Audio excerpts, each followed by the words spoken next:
La fibrosis quística es una enfermedad genética crónica que afecta a miles de personas en todo el mundo, alterando principalmente los pulmones y el sistema digestivo.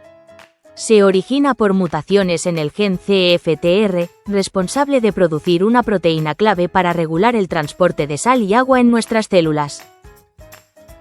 Cuando esta proteína no funciona correctamente, se forman secreciones espesas que bloquean órganos vitales, como los pulmones.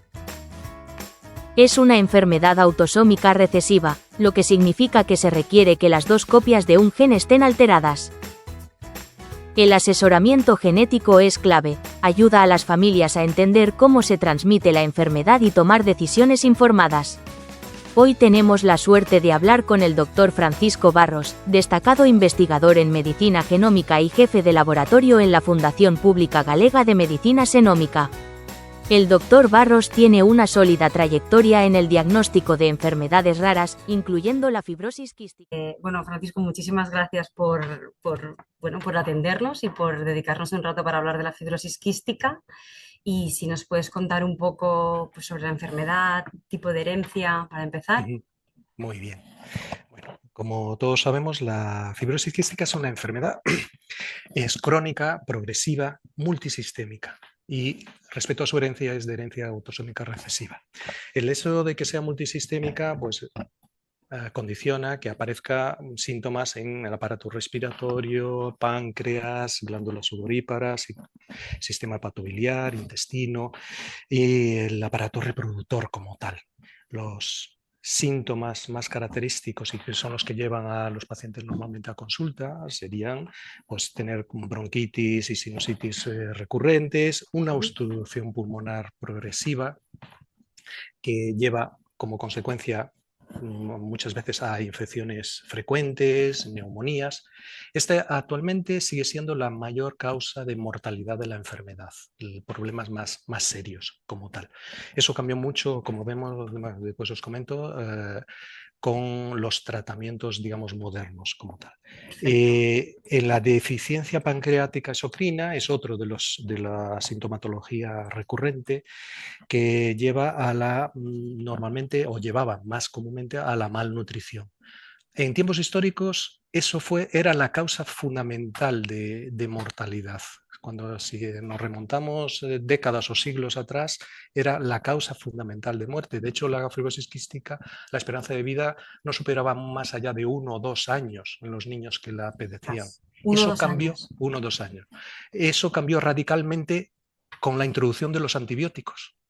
Y eso es lo que cambió todo, y por eso las infecciones frecuentes, etcétera, se pudieron moderar.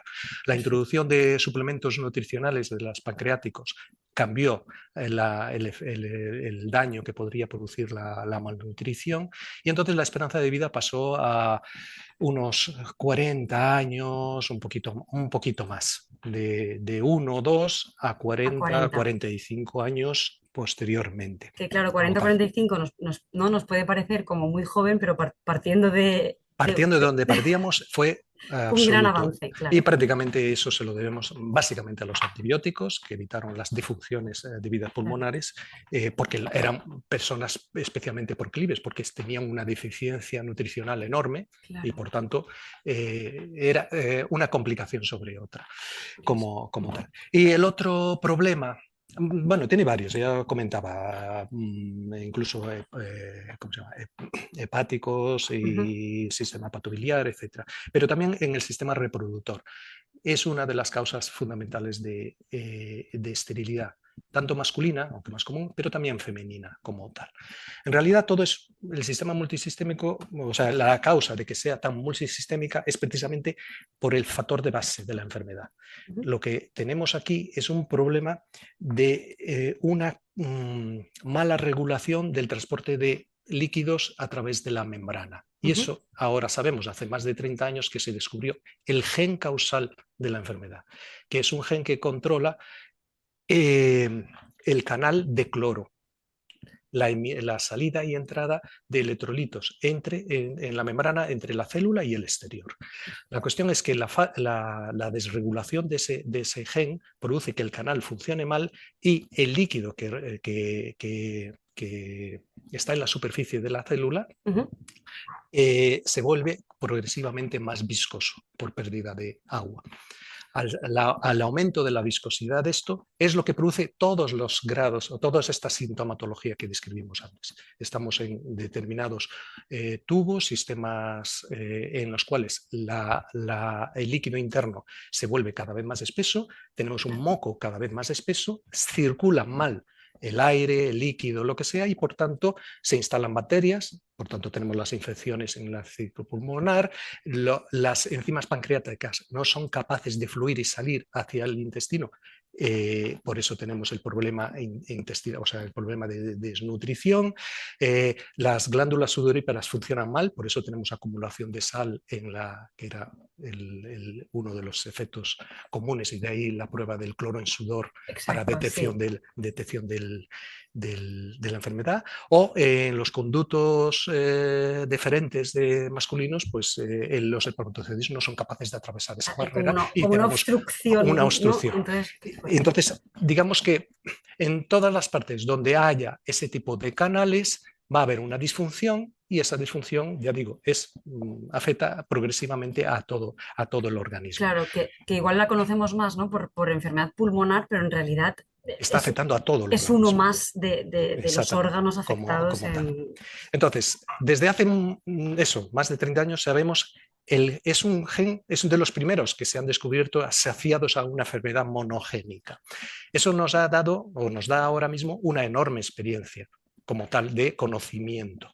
Es decir, es además, por encima, uno de los genes que tiene una enorme cantidad de variación, y además que hay una enorme cantidad de portadores en la población. Es una enfermedad autosómica recesiva. Necesitamos tener todos los genes, los tenemos, salvo los que están en el cromosoma X e Y, están por duplicado. Los que este gen tenemos 2 copias del gen, y tienen que estar las 2 copias dañadas para que tengamos afectación. Un solo gen funcionando produce el número suficiente de canales de cloro como para que no haya sintomatología, o por lo menos sea tan menor que nunca necesites ir al médico para nada.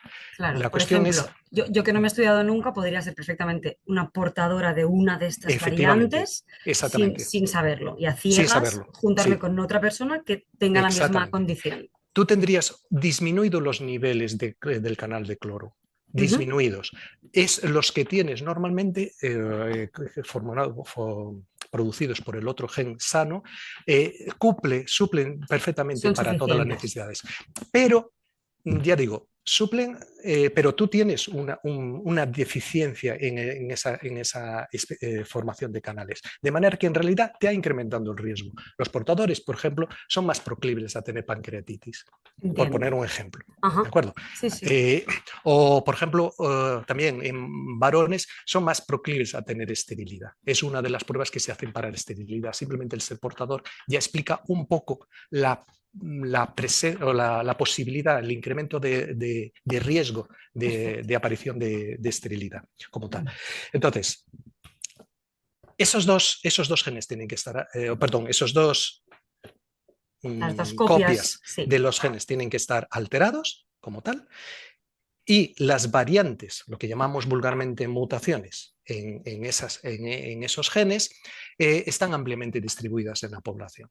En el norte de Europa son tantas como 1 en 25 más o menos. En España eso baja bastante. En Galicia en concreto, que lo sabemos por nuestros datos, anda en 1 en 39, 1 en 40 como tal, pero también cambia mucho de unas zonas a otras. Por ejemplo, en Castilla es un poquito más elevada que en Galicia, por poner un ejemplo como tal.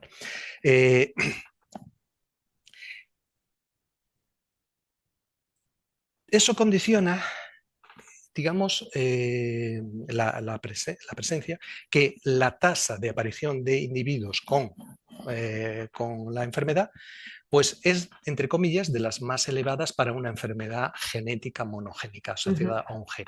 Aproximadamente 1 entre 5.000, 1 en 7.000, depende, como decía, de la población.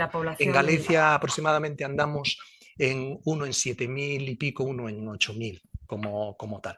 De los aproximadamente 15.000 nacimientos que tenemos al año o actualmente, pues aproximadamente aparecen 2 casos como resultado del cribado. Volvamos al cribado. Es decir, Perfecto, sí. precisamente, como es una enfermedad claramente discernible por alteración concreta de este gen, ya hace tiempo que se ha establecido como una forma de control de su aparición muy temprana. Desde hace ya más de 15 años que se hace en Galicia el cribado neonatal, más años en otros países. Y con ese cribado lo que nosotros podemos es hacer una actuación muy precoz de la aparición de síntomas.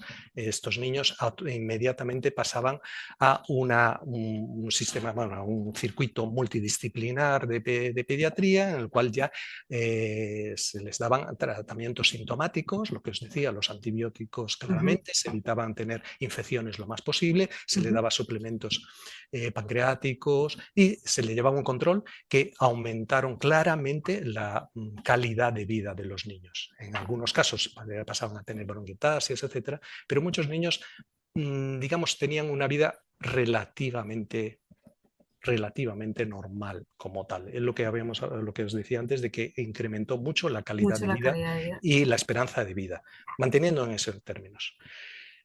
Todo eso cambió en los últimos años precisamente con los nuevos tratamientos, los moduladores del funcionamiento del canal de CFTR. Claro, o sea, hasta ahora había una detección precoz, ¿no? Y un tratamiento sintomático que mejoraba la calidad y aumentaba la esperanza de vida, pero no era nada específico de la fibrosis quística en sí. Era un tratamiento de los síntomas que aparecían. Exactamente. En cierto modo, la diferencia estaba, y era la gran ventaja, era lo que os había comentado.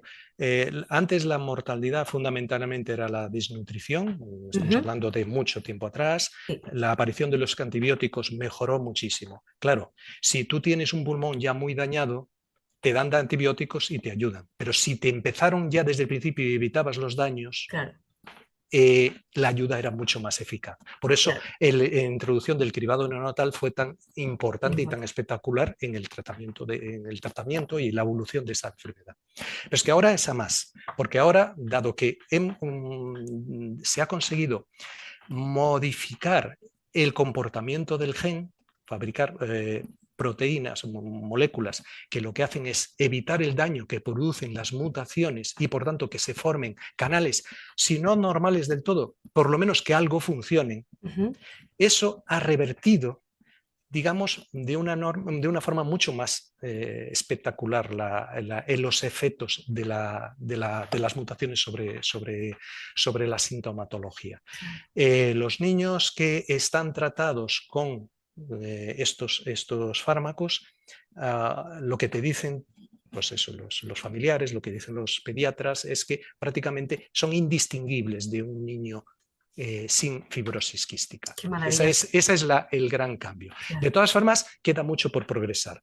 Ojo, porque lo que consiguen es modular. Lo mismo que decíamos antes, 2 portadores no tienen por qué tener exactamente, o sea, no van a tener fibrosis quística, pero algunos pueden tener un poquito, pues claro. 2 pacientes tratados con estos moduladores no tienen que tener el mismo comportamiento. Todavía no somos capaces de tratar todas las mutaciones. Las mutaciones son muy variables unas de otras. En la fibrosis quística, a diferencia de otros genes, es tanta la experiencia, son varios miles las mutaciones descritas en el gen. Pero ya las tenemos hasta clasificadas por categorías, 1, 2, 3, 4, en función de qué es lo que hacen. Y algunas son mucho más suaves, pero curiosamente implicadas en pancreatitis, otras son más severas, implicadas en problema pulmonar y a veces sin afectación pancreática, curioso, cosas así. O sea, digamos que tenemos un diagrama muy claro, no muy claro, pero bueno, bastante exhaustivo, bastante amplio, comparado con los demás genes, ni de broma de cerca, o sea, los demás son mucho más desconocidos que este gen, en ese sentido hemos evolucionado mucho, pero aún le queda mucho para revertir al 100% la enfermedad. Es decir, no se puede decir que hemos curado la fibrosis quística. Lo que cuestión es que los síntomas conseguimos retraerlos y casi convertir esto en una enfermedad crónica, pero a ser posible sin sintomatología como tal. En ese sentido, ¿qué ha cambiado y cómo ha evolucionado, digamos, el manejo de la enfermedad con estos años? Pues básicamente ¿ha ido reduciendo los números de casos en la población? Sí, porque cada vez hay más casos diagnosticados. Al tener los casos diagnosticados, podemos estudiar a sus padres. Al tener los progenitores ya controlados como portadores, podemos ofrecerles diagnóstico prenatal. Por tanto, se van reduciendo los nuevos casos que se introducen en la población como tal. De hecho, en toda Europa ha estado bajando. Lo que ocurre es que la inmigración, es decir, vienen casos que ya vienen nacidos, entre comillas. Entonces, en países donde aumenta la inmigración, evidentemente los casos se van manteniendo, aunque vengan porque no han tenido, digamos, los seguimientos o la prenatal o los recursos para ello. Claro, es decir, que del conocimiento sí que se han reducido, ¿no? Bueno, el aumento del conocimiento ha permitido hacer pues, diagnóstico prenatal o preconcepcional y reduce los nuevos casos, pero debido al movimiento, igual a se introducen incluso nuevas mutaciones que puedan venir de otras poblaciones. Claro, y que igual teníamos menos controladas. Menos controlado, claro, porque no estaban controladas en sus países, y si viene un niño de 2 años nadie le hizo un cribado neonatal. Es decir, el niño ya está aquí y entonces pueden aparecer nuevos casos. En ese sentido, nos queda generaciones para que se vayan regularizando, por decirlo así. En ese tiempo, prácticamente la solución va a venir más bien por los nuevos tratamientos o nuevos fármacos. Como tal. O sea, va a seguir en las líneas en paralelo. Pero sí es verdad que se ha ido reduciendo, como comentábamos antes, por ejemplo, los casos pediátricos. Es decir, los casos pediátricos prácticamente todos se han detectado en los screening previamente, ¿no? como tal. Entonces, lo que ahora mismo entran en consulta suelen ser casos o bien de gente muy mayor que tienen aparición de síntomas tardíos, como tal, o bien en realidad clínica asociada a, por ejemplo, por casos de esterilidad, casos de pancreatitis, casos de problemas de bronquiectasias continuos y neumonías muy frecuentes, como tal, que pueden ser un resultado de una fibrosis quística o pueden ser otras cosas ligadas incluso al CFTR o no. No, manifestaciones más leves de lo que igual antes daba la cara. Exactamente. O sea, hemos pasado de una esperanza de vida de 1 o 2 años a que prácticamente no haya a 40, etcétera, y ahora mismo yo no conozco, y aunque lo conocí, bueno, no es que no lo conozca, es que no puede haberlo. Es decir, nosotros no podemos saber cuál es la esperanza de vida de la gente tratada con los nuevos fármacos, porque acaban de empezar. Es decir, hasta que no empiecen a fallecer, y esperemos que muy tarde, es decir, que tardemos décadas en saber ese dato, a ser posible, entonces en ese momento sabremos el siguiente ítem, es decir, igual hemos pasado de 40 pues a 80, sería ideal y sería perfecto como tal. Qué bien. Por tanto, es curioso porque el asesoramiento normalmente para las familias, etcétera, ahora se ha ido acercando cada vez más a un problema de planificación familiar. Es decir, menos un problema clínico del paciente, porque, entre comillas, vamos en el camino de la solución, y más en la dirección de que ya que tenemos tanto conocimiento, ese conocimiento se puede trasladar a las familias para saber cuál es su riesgo como tal. De los primeros genes que en Estados Unidos se ofrecía el hacer el cribado, no el cribado, el cribado mutacional a las parejas de portadores para prevenir, porque si tú eres portadora tienes una probabilidad de un 50% de transmitir la mutación. Exacto. Tu pareja depende de la población de origen, pero si es de anglosajona, pues una probabilidad en 25 de ser también portador. Eso ya es muy alto. Muy alto. Entonces allí se le ofrecía, en Estados Unidos, digo, en sus comienzos, tal, ahora ya se ha generalizado. Eso ya prácticamente cualquier pareja que tenga un historial familiar de uno de ellos de fibrosis quística, ya se está haciendo el estudio de cribado de portador. Claro, para saber si yo, para saber si está en riesgo. claro, si yo soy portadora, no por mí, sino por mi descendencia, muy probablemente. Exactamente, exactamente, tú Exacto. lo tienes. Y entonces se adelanta uno al problema que pueda surgir de esa enfermedad. Estamos en ese sentido, digamos, que siempre hay distintos niveles. Fibrosis quística está en la avanzadilla en general de todo, Sí.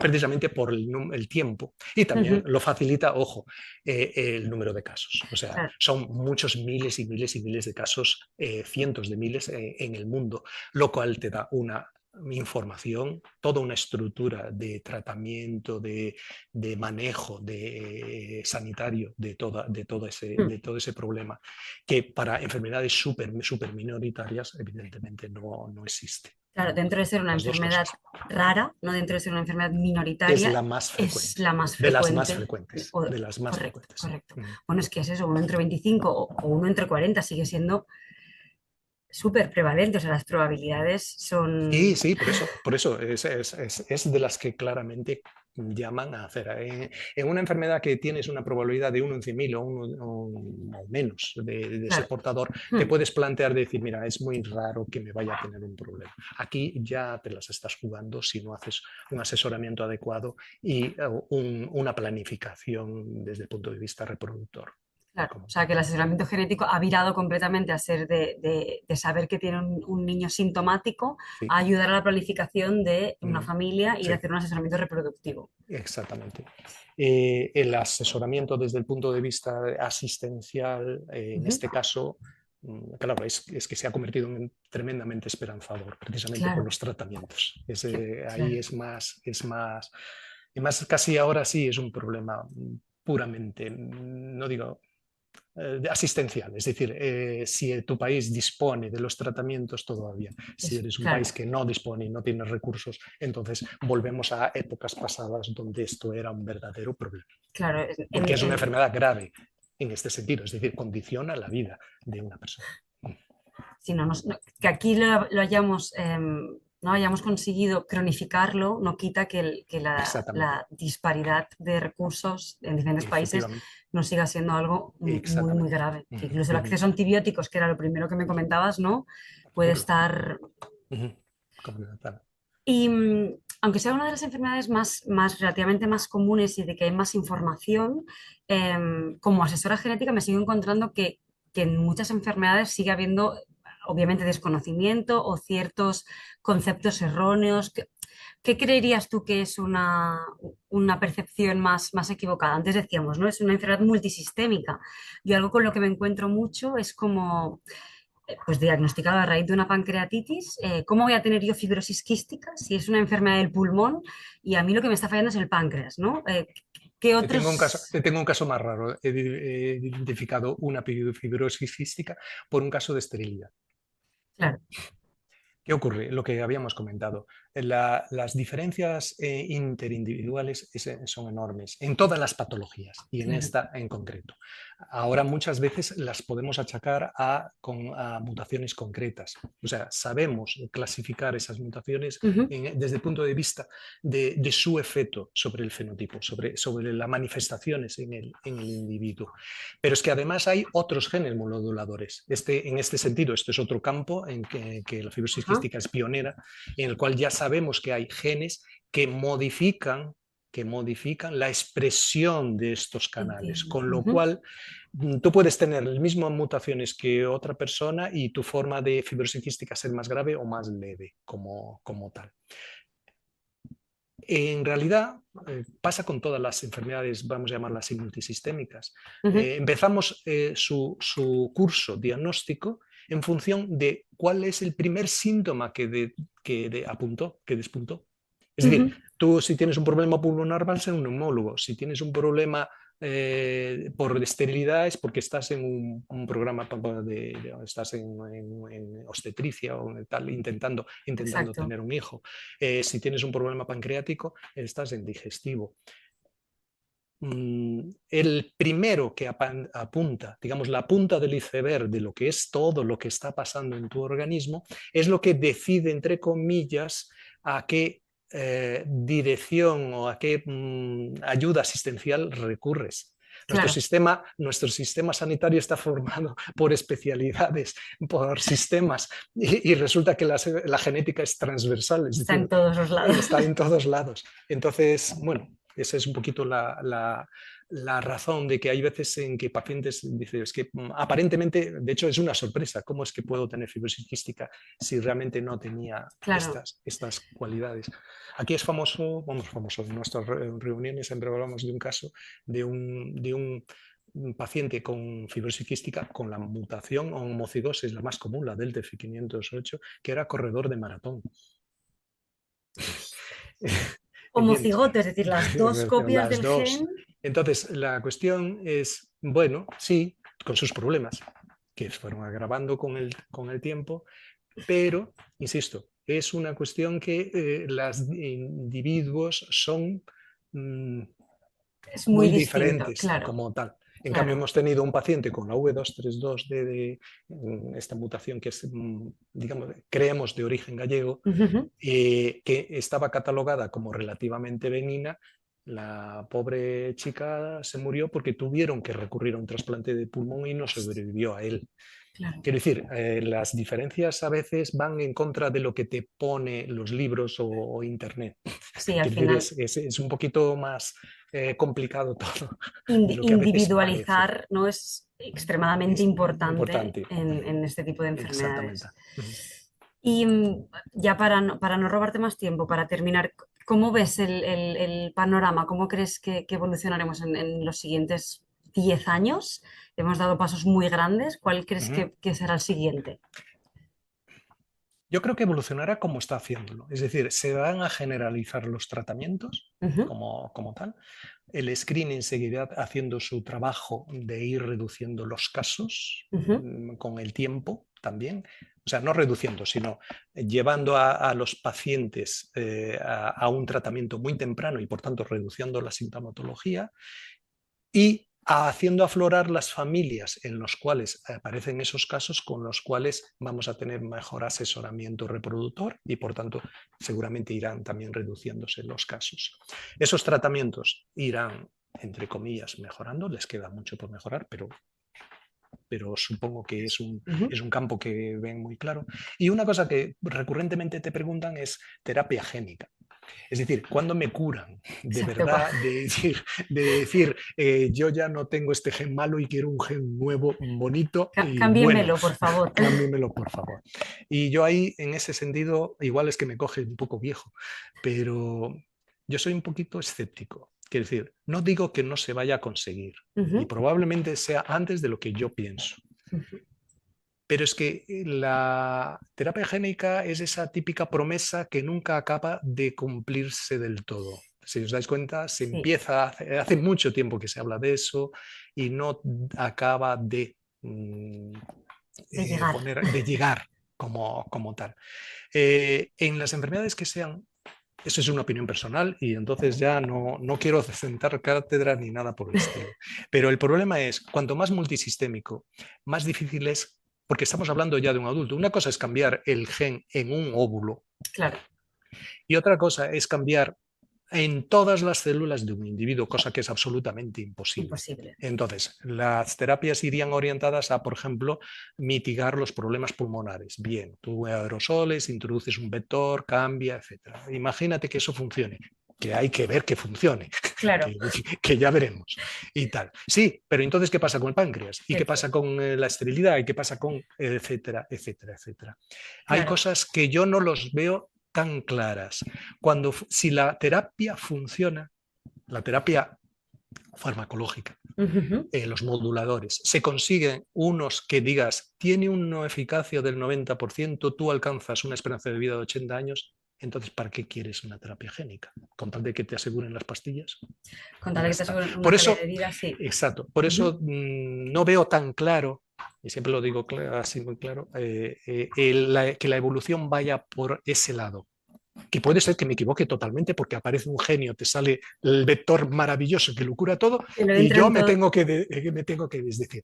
Pero no lo veo tan sencillo. Claro. Y tal. En cambio, sí veo más claro que las terapias vayan poquito a poquito, grano a grano, mejorando Y como ya funcionan muy bien, la expectativa es muy buena. Es muy bueno. Eso es lo que me parece como más probable en los próximos años. Pues muy bien, pues con muchos conceptos nuevos y la verdad es que esperanzados porque hemos pasado de una probable esperanza de vida casi equiparable. Es que era una condena de muerte. En la Edad Media era eso. Hemos pasado de una condena. Famosa test del sal. Te pasaban la lengua, te decían, este niño se va a morir. Así, era así de claro, lo tenían clarísimo. Esa enfermedad se ha convertido en esta otra enfermedad. Es otra cosa, es otra historia. Estamos viviendo otra cosa totalmente distinta. Y esperemos que cambie todavía más la historia en los próximos años. Pues muchísimas gracias. Nada, a vosotros. Muchas gracias. Gracias a ti.